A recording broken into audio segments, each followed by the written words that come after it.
In today's video, I'm going to share with you the knowledge that I have gained through working with children who have learning difficulties on the different types of situations which can actually cause learning problems.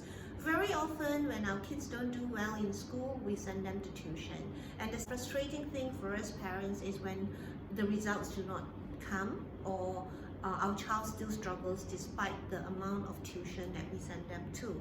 So having had a journey with my own daughter who was diagnosed with epilepsy and also learning difficulties, there was a perception that the medical condition would have caused her a learning problem.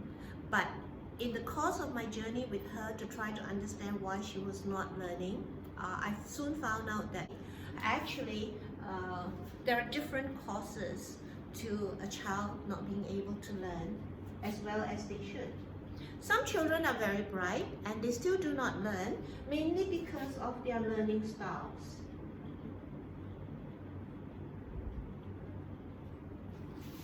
Today we are in the digital world and a lot of our kids are so used to playing with iPad, iPhone, looking at a computer, watching YouTubes and so on.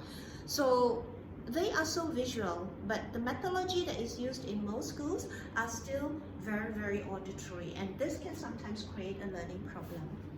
The second thing that we have as a problem are also attention span.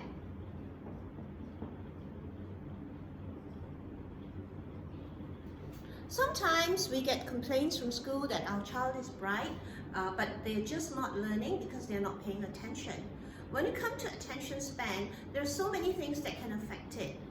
One is actually how messages are transferred from the brain to the various parts of the body that is required for learning. Sometimes attention span can be affected by the child's sensory system, because they are sensitive to certain noises or sounds, and every time there is a sound or a noise or a disturbance, it just brings their attention away. And certain times it's also due to their processing ability. Maybe they're getting the messages, but the processing speed is not fast enough for them to absorb the information that has been brought to them, and we just think that they are not listening, or we just think that they are not paying attention. For my girl, for example, if she was not learning and she wasn't even able to read and write until she was 16 years old. By the way, at that time, from Malaysia, and I'm in Malaysia, we have lesser access to expertise. So things like vision processing and auditory processing was something quite unknown back then. My daughter is now already in her 30s.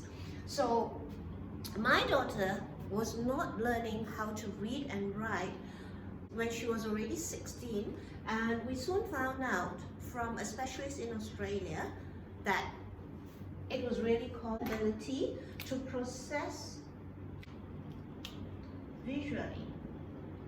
So what she had was a vision processing issue. When I first heard about vision processing issue, the first thing I told the expert was, no, there's nothing wrong with her, she can see. And then only I realized that vision and sight are two different things. If you're interested to know more about this topic, I will have further videos coming that we will actually explain, or I will explain to you my understanding of vision processing and how just by addressing vision processing, part of my girl's life has changed. And the fourth but not least is the same, almost the same issue, but now it has to do with auditory.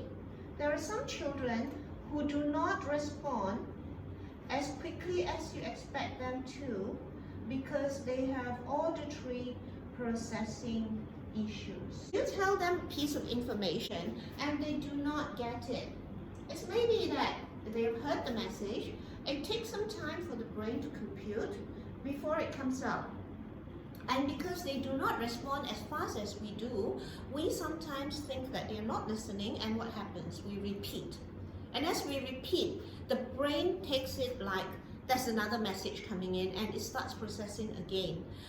The impatience, the frustrations that we go through creates anxiety to the child, and after a while, the child just shuts down and refuses to actually process any information that comes in through our auditory system. This is just a highlight on the types of things that can actually result in learning issues, even in very, very bright children, children whom you think would excel so well in school and yet they aren't. So if you want to know more, please click the link below to subscribe to my future videos. Make sure you don't miss out with them, because there will be more to come. Or you can also WhatsApp or email to me for more information or for a consultation. So that's it for now, and see you in the future videos. Bye.